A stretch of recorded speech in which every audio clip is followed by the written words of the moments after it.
नमस्कार साथियों, आपके अपने YouTube चैनल महरिया क्लासेस पर एक बार पुनः आप सभी लोगों का तहे दिल से हार्दिक अभिनंदन है। मैं योगेश महरिया एक बार पुनः आप सभी के लिए लेकर हाजिर हूँ रीट का पिटारा। जी हाँ साथियों, रीट के एग्ज़ाम में जो आपके प्रश्न आए हैं भारतीय संविधान से संबंधित, उनकी आज हम बात करने वाले हैं। तो चलिए, आपके एग्ज़ाम में जो प्रश्न आए हैं सबसे पहले हम उनकी बात करेंगे, लेकिन सबसे पहले आज हम बात करेंगे 23 तारीख को थर्ड शिफ्ट में जो प्रश्न आए संविधान के 10 प्रश्न सीधे तौर पे और एक प्रश्न जो था हम संबंधित उसको कह सकते हैं, हालांकि हमारे सिलेबस में वो नहीं था, लेकिन टोटल हम बात करें 10 प्रश्न आपके सीधे संविधान से संबंधित थे, उनकी आज हम बात करेंगे। तो चलिए शुरू करते हैं। कौन कौन से प्रश्न आए थे, प्रश्नों का लेवल क्या था, किस प्रकार के प्रश्न पूछे गए और आगे के एग्जाम में रीट मेंस में इन प्रश्नों की क्या भूमिका रहेगी या संविधान से संबंधित प्रश्नों का लेवल क्या रहने वाला है। चलिए शुरू करते हैं जो भी आपके प्रश्न आए उनके बारे में चर्चा को। देखिए, सबसे पहले यदि हम बात करें आपके रीट के एग्ज़ाम में जो प्रश्न आए और किसके कौन से एग्ज़ाम की हम बात करेंगे, तो सबसे पहले मैं आपका जो एग्ज़ाम है उसको मेंशन कर देता हूं। रीट एग्ज़ाम 2022 और साथ में हम बात करें 23 जुलाई 2022, माफ़ कीजिएगा 24 जुलाई को जो हुआ, 23 को नहीं 24 जुलाई 2022 को आपका जो प्रश्न पत्र हुआ था, ठीक है, रीट एसएसटी सेकेंड लेवल का, उसकी हम बात करेंगे। इसमें जो संविधान के थे, हम बात करें संविधान से संबंधित सीधे तौर पे जो आपके प्रश्न आए थे वो प्रश्नों की संख्या थी 10। ठीक है, अब कौन कौन से प्रश्न आए, किस प्रकार का स्तर रहा, उनके बारे में हम सीधा टू द पॉइंट बात करेंगे और जल्दी से जल्दी हमारी बात हम समाप्त करने का प्रयास करेंगे। लेकिन यदि आप हमारे YouTube चैनल पर नए हैं तो आज ही हमारे YouTube चैनल को सब्सक्राइब कर लें ताकि आपको संबंधित अध्ययन सामग्री कंटेंट सीधे तौर पर या तुरंत प्रभाव से आपको प्राप्त हो सके। चलिए साथियों, सबसे पहले अगर हम बात करें तो आपके संविधान से संबंधित 10 प्रश्न आए। पहला प्रश्न जो आपका था वो था अनुच्छेद 51 से संबंधित। प्रश्न नंबर 1 आपका अनुच्छेद 51 क, और यहां बात हम करेंगे मूल कर्तव्य। किसकी बात करेंगे साथियों? मूल कर्तव्य की। प्रश्न था कि निम्न में से कौन सा मूल कर्तव्य नहीं है या भारतीयों को कौन सा मूल कर्तव्य प्रदान नहीं किया गया है या मूल कर्तव्यों के अंतर्गत नहीं आता है। आप उसको कुछ भी समझ सकते हैं। वहां पर उत्तर था कि करों का भुगतान करना। क्या था साथियों? करों का भुगतान करना। अब देखिए, ये प्रश्न वैसे तो जो है संविधान से संबंधित है, लेकिन वर्तमान में सरकार के द्वारा लगातार करों में वृद्धि की जाती है और ऐसी कंडीशन में आपको पता है करों में जब भी रिलैक्सेशन दिया जाता है, बढ़ाया जाता है, तो ऐसे प्रश्नों को करंट से जोड़कर भी बना लिया जाता है। तो यहाँ हम सीधे तौर पर बात करें करों में भुगतान करने का या करों के भुगतान करने का, करों के भुगतान करने का, करों के भुगतान करने का, करों का भुगतान करने का, ठीक है, हम बात करें तो ये हमारे यहाँ पर मौलिक एक कर्तव्य नहीं है, क्योंकि हम बात करते हैं आपके इसके अंतर सीधे तौर पे अगर हम अनुच्छेद 51 क की बात करें तो आपके सामने वर्तमान में 11 मूल कर्तव्य हैं। ठीक है, और हमने जो है ये मूल कर्तव्य जो है सोवियत संघ से ग्रहण किए हैं।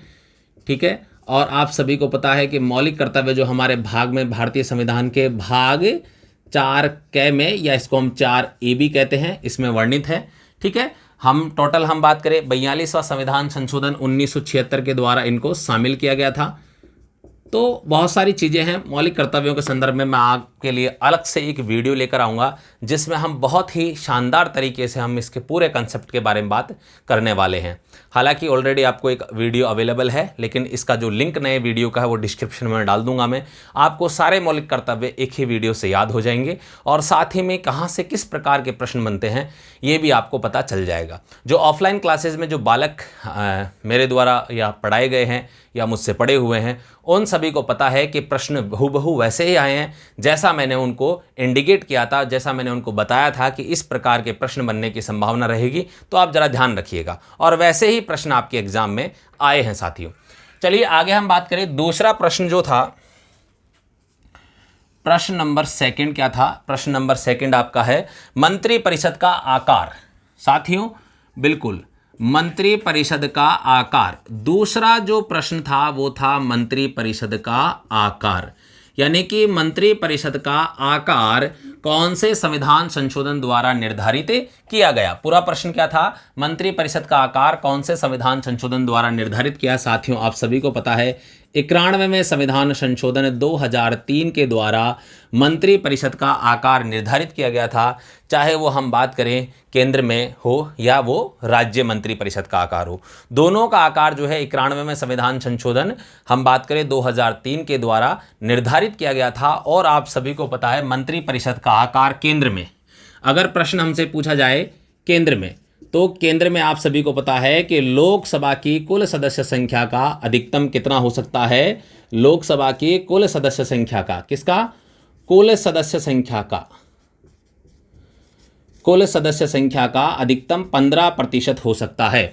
इसी प्रकार यदि हम बात करें राज्य में, तो साथियों राज्य में भी विधानसभा की कुल सदस्य संख्या का, किसका होगा, विधानसभा की कुल सदस्य संख्या का अधिकतम 15% हो सकता है। और ये प्रावधान 91वें संविधान संशोधन 2003 के द्वारा किए गए थे। ठीक है, अगला जो प्रश्न था आपके महत्वपूर्ण रूप से हम बात करें प्रश्न नंबर 3। और प्रश्न नंबर 3 क्या है साथियों, देखिए प्रश्न नंबर 3 है स्वीप कार्यक्रम का संबंध किससे है।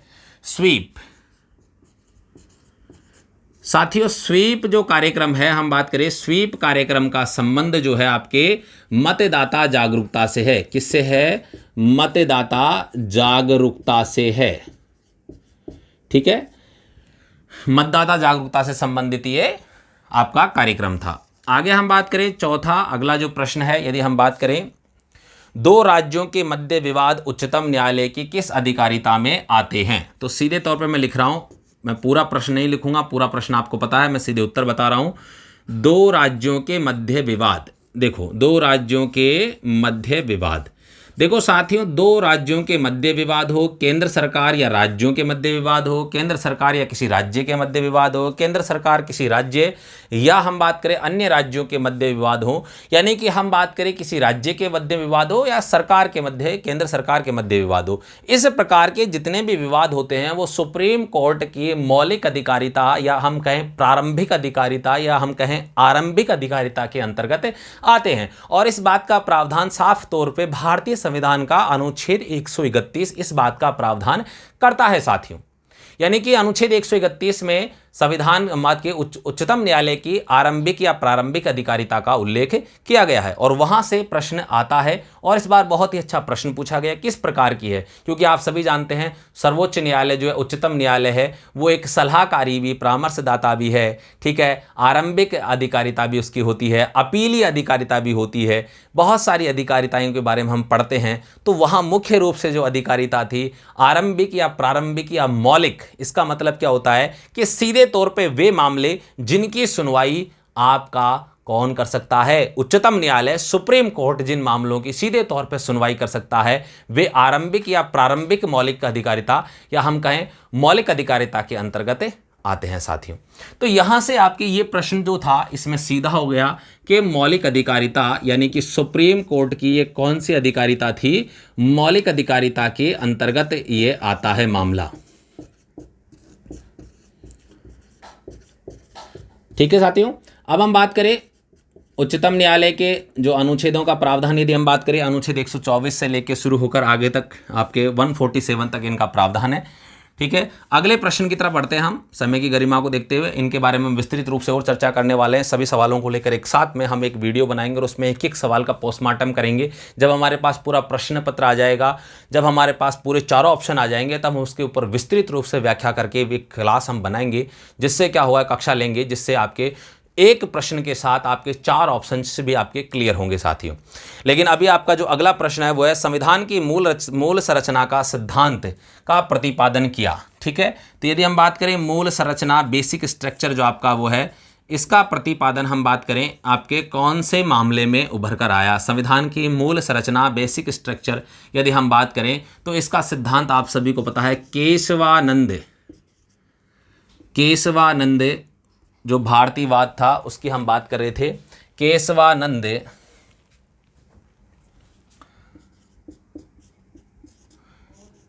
केशवानंद भारती वाद जो था साथियों, इस मामले में निकल कर ये मामला सामने आया था। आप सभी को पता है केशवानंद वाद 1973 वाला वाद है, जिसमें प्रस्तावना को संविधान का अभिन्न अंग माना गया था साथियों। ठीक है, तो यहाँ से इसके बारे में हम विस्तृत रूप से चर्चा करेंगे। आपको एक वीडियो जो आपको इन सभी प्रश्नों के संदर्भ में कि संविधान की अधिकारिता क्या होती है, मतलब माफ कीजिएगा उच्चतम न्यायालय की अधिकारिता होती है, कितने प्रकार की होती है, कौन से मामले होते हैं, इसके ऊपर अलग से एक वीडियो बनाऊंगा मैं, जो आपको डिस्क्रिप्शन में लिंक अवेलेबल हो जाएगा उसका। इसी प्रकार केशवानंद भारती वाद था क्या नहीं था, पूरा इसका हम आपके ऊपर कंटेंट लेकर आऊंगा, उसका भी आपको वीडियो डिस्क्रिप्शन में मिल जाएगा। ठीक है, स्वीप कार्यक्रम या मतदाता जागरूकता संबंधित एक वीडियो आपको डिस्क्रिप्शन में मिल जाएगा। मंत्री परिषद का आकार या मंत्री परिषद के बारे में एक वीडियो आपको नीचे मिल जाएगा, और मूल कर्तव्य से संबंधित यानी कि जितने भी प्रश्न आपके रहेंगे जो हेडिंग है उसके संदर्भ में आपको पूर्ण व्याख्या आपको डिस्क्रिप्शन में मिलेगी। आप वहां से उस लिंक से उस एक एक प्रश्न की आप पूर्ण व्याख्या, जो हो सकता है 15 से 20 मिनट का भी एक वीडियो हो, तो आप उसको जरूर देखिएगा, क्योंकि वहां से आपको कंटेंट बहुत सारा कवर होगा साथियों। आगे हम बात करते हैं, परिवार कल्याण किस अनुसूची का विषय है साथियों।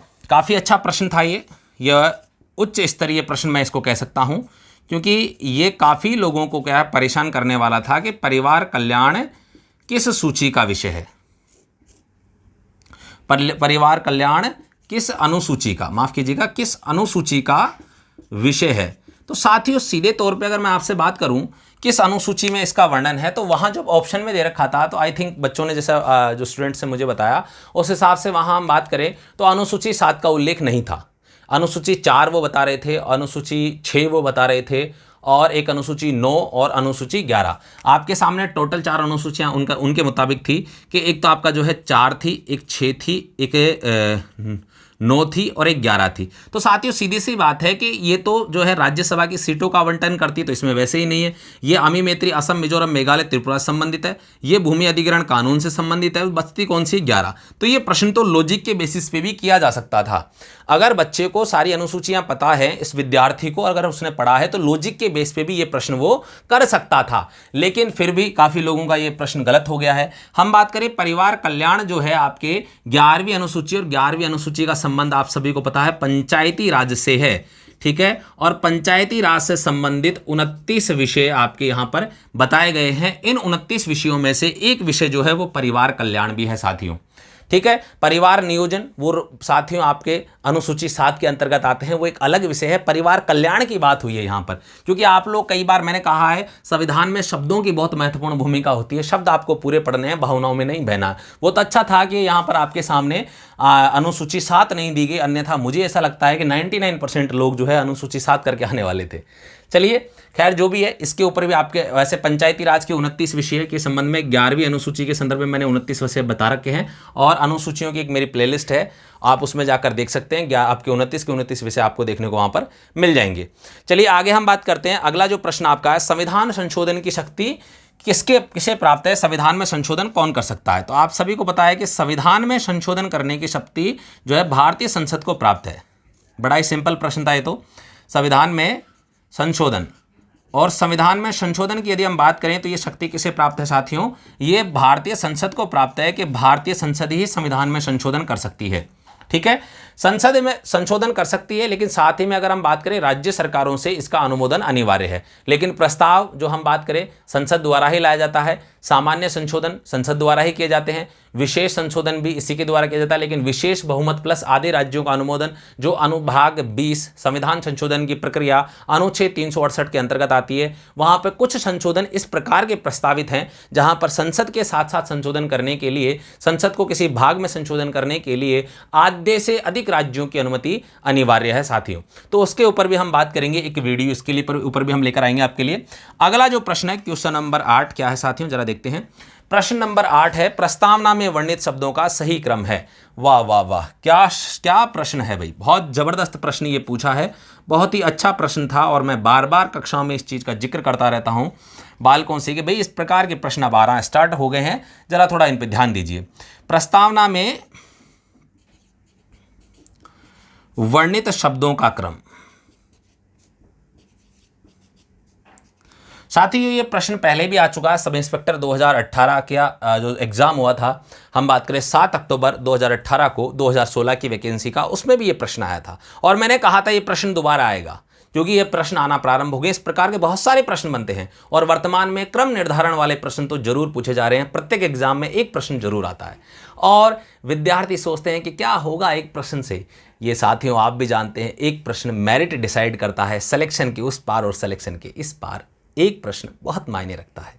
लेकिन क्या करें, लोग जो हैं, व्यक्ति जो है विशेष स्वार्थी होता है। जब तक वो जो है खुद को परिपूर्ण समझता है और इन चीज़ों पर जब ध्यान नहीं देता है तो ये हमें असफलता की ओर ले जाते हैं। लेकिन इन्हीं चीज़ों को अगर हम कंठस्थ कर लेते हैं तो अगर आपके सामने एक एक सब्जेक्ट से 2-2 3-3 प्रश्न अगर आपने सही किए होते तो आपको पता है 5 अगर सब्जेक्ट आपके पास हैं तो लगभग 15 प्रश्न आपके सही होते और आप मेरिट में ऊपर की तरफ होते। आपको नीचे मुड़कर पीछे मुड़कर देखने की आवश्यकता नहीं होती एग्जाम में। चलिए हम बात करें प्रस्तावना में वर्णित शब्दों का क्रम क्या है, देख लेते हैं। सबसे पहली चीज हम बात करें न्याय, स्वतंत्रता, समता, बंधुता।